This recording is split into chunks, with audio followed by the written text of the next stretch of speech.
পেনশনার্সরা কেন্দ্রীয় হারে মহার্ঘ ভাতা থেকে বঞ্চিত হচ্ছেন।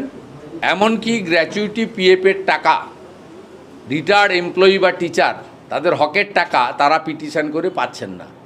রাজ্যের অবস্থা কার্যত চরম জায়গায় গেছে এবং এফআরবিএম ঋণ গ্রহণের যে লক্ষ্যমাত্রা সেটাকেও অতিক্রম করে ফেলেছে রাজ্য সরকার।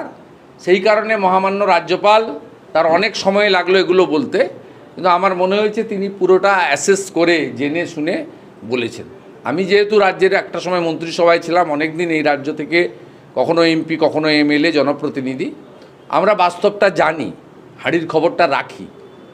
এই রাজ্য মমতা ব্যানার্জি এই রকম চলতে থাকলে 1 বছর পরে নয় বেতন বন্ধ হবে, নয় লক্ষ্মীর ভাণ্ডার বন্ধ করতে হবে, নয় হাত তুলে বলতে হবে যে আমি দেউলিয়া, আমাকে বাঁচাও।